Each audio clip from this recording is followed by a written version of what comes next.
Hello friends, அனைவருக்கும் வணக்கம் and welcome back to our channel. நம்ம சேனலை தொடர்ந்து சப்போர்ட் பண்ணிகிட்ருக்க என்னோடய ஸ்வீட் சப்ஸ்கிரைபர்ஸ் எல்லாருக்கும் ஒரு பெரிய பெரிய நன்றி. அண்ட் இன்றைக்கான வீடியோவில் என்ன ஷேர் பண்ணியிருக்கேன்னு பார்த்தீங்கன்னா, மாசி மாதத்தில் வரக்கூடிய வளர்பிறை பஞ்சமி திதியை பற்றி நம்ம வராகி அம்மனுக்கு எப்படி வழிபாடு செய்யலாம் அப்படின்றத பார்க்கலாம். மாசி மாதத்தோட வளர்பிறை பஞ்சமி திதி மார்ச் மாதம் 3ஆம் தேதி திங்கட்கிழமை இரவு 10:15 முதல் செவ்வாய்க்கிழமை இரவு 10:15 வரை இருக்குது அப்படின்னு சொல்லப்படுது. இந்த மாதத்துல வரும் வளர்பிறை பஞ்சமி திதியை நம்ம வராகி அம்மனுக்கு வழிபடுறதுனால நம்மளுடைய வாழ்வு வளமாகவும் செழுமையாகவும் இருக்கும். அது மட்டும் இல்லாமல் செவ்வாய்க்கிழமையோட சேர்ந்து வரதுனால ரொம்ப ரொம்ப சிறப்பான நற்பலன் நம்ம முருகப்பெருமானுக்கும் சேர்ந்து வரதுனால கலியுக தெய்வங்கள் வாராகி அம்மனும் முருகப்பெருமானும் சேர்ந்து இருக்கிறதுனால ரெண்டு தெய்வங்களையும் வழிபாடு செய்கிறது ரொம்ப ரொம்ப நற்பலனை கொடுக்கும். மார்ச் மாதம் 4ஆம் தேதி செவ்வாய்க்கிழமை காலையில் பிரம்ம முகூர்த்த நேரத்தில் நீங்கள் வாராகி அம்மனை வழிபாடு செய்கிறது ரொம்பவே சிறப்பு. அப்படி செய்ய முடியலனாலும் நீங்கள் மாலை நேரத்தில் நீங்கள் பண்ணலாம். நம்ம வாராகி தாய் மாலை நேர தேவதை அப்படின்றதுனால மாலை நேரத்தில் இரவு 8 மணிக்கு மேலே நீங்கள் செஞ்சுக்கிடலாம். இரவு நேரம் 8 மணின்றது செவ்வாய்க்கிழமைன்றதுனால செவ்வாய் ஓரையும் கலந்துருக்கிறதுனால ரொம்ப ரொம்ப அதிக நற்பலன் கிடைக்கும். இப்போ நம்ம வழிபாடுக்கு எப்படி தொடங்கலான்னு பார்த்தீங்கன்னா, முதல்ல நீங்கள் திருவுருவ சிலை இருந்ததுன்னா வாராகி தாயுடைய சிலையை நீங்கள் 5 பொருட்களால் அபிஷேகம் செய்கிறது நல்லது. பால், பன்னீர், தயிர், இளநீர், குங்குமம், மஞ்சள் இந்த மாதிரி பொருட்களால் அபிஷேகம் செஞ்சுக்கோங்க. அப்படி திருவுருவ சிலை இல்லைனாலும் நீங்கள் திருவுருவ படம் மட்டும் இருந்ததுன்னா திருவுருவ படத்தை பன்னீர் இருந்ததுன்னா பன்னீரால் நல்லா தொடச்சிட்டு சந்தனம் போட்டு இட்டுட்டு உங்களுக்கு செம்பருத்தி பூ கிடைச்சதுன்னா கண்டிப்பாக வச்சுக்கோங்க. சிகப்பரளி பூக்கள் இருந்ததுனாலும் கண்டிப்பாக எடுத்துக்கோங்க.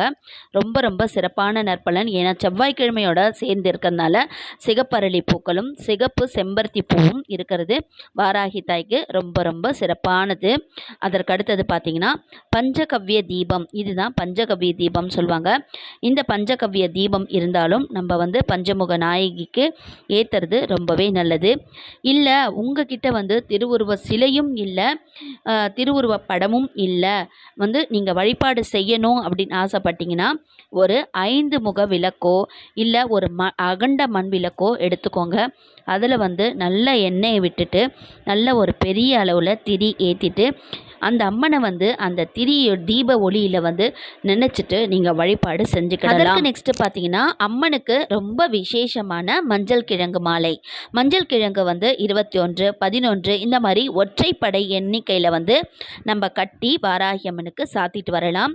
வாராகி அம்மன் மட்டும் இல்லை, எந்த ஒரு அம்மனுக்கும் நாம் மஞ்சள் கிழங்கு மாலையை சாத்திட்டு வந்தோம்னா நம்ம வீட்டில் எப்பொழுதும் மங்கள செயல்களே நடந்துகிட்ருக்கும். அதனால தான் மஞ்சள் கிழங்கு மாலை அம்பிகைகளுக்கு சாத்துறது ரொம்ப ரொம்ப சிறப்பான நற்பலன். அதற்கடுத்தது தேங்காய் தீபம் ஏற்றுறதுக்கு ஒரு தலைவாழையில இருந்தால் எடுத்துக்கோங்க. அதில் பச்சரிசியை பரப்பிக்கோங்க. பரப்பிட்டு தேங்காயை சரிபாகமாக உடைச்சிட்டு அதில் 5 என்ற கணக்கில் பொட்டுக்கள் மஞ்சள் குங்குமம் வச்சுட்டு அதுக்கு மேலே உங்ககிட்ட இலுப்பை எண்ணெய் இருந்தால் ஊற்றிக்கிடலாம்.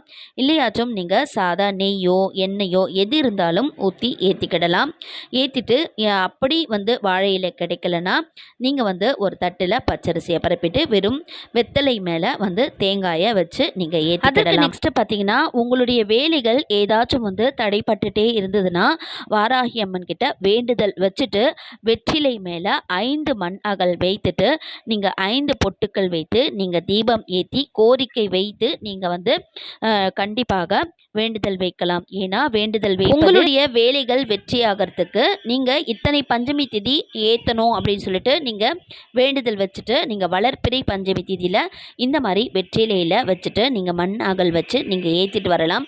கண்டிப்பாக உங்களுடைய கோரிக்கைகள் எல்லாமே நிறைவேறும். நம்ம வாராகி அம்மனுக்கு விசேஷமான நைவேத்தியம் சர்க்கரை வள்ளிக்கிழங்கு, வேர்க்கடலை, பூமியில் விளையக்கூடிய எந்த ஒரு கிழங்கு வகைகளையும் வச்சு நம்ம வழிபாடு செஞ்சுக்கிடலாம். அதற்கடுத்தது கருப்பு உளுந்து வடை, மிளகு வடை இந்த மாதிரியான பொருட்களை வச்சு நம்ம வழிபாடு செய்கிறது ரொம்பவே சிறப்பு. பூஜை எல்லாம் முடித்த பிறகு நம்ம வாராகி தாய்க்கு குங்கும அர்ச்சனை செய்கிறது ரொம்பவே நல்லது. அந்த குங்கும அர்ச்சனை 108 போற்றிகள் உங்களுக்கு தெரிஞ்சால் சொல்லிக்கோங்க. இல்லை செல்லில் ஆன் பண்ணி விட்டுட்டு நீங்கள் அதை கூடவே குங்குமத்தை போட்டுட்டு வரலாம். அடுத்த நாள் காலையில் அதை எடுத்து நம்ம நெத்தியில் இட்டுட்டோன்னா நமக்கு மன தைரியம் கொடுப்பால் நம்ம வாராகி தாய். நம்ம போகிற இடமெல்லாம் வந்து வெற்றியாக இருக்கும்.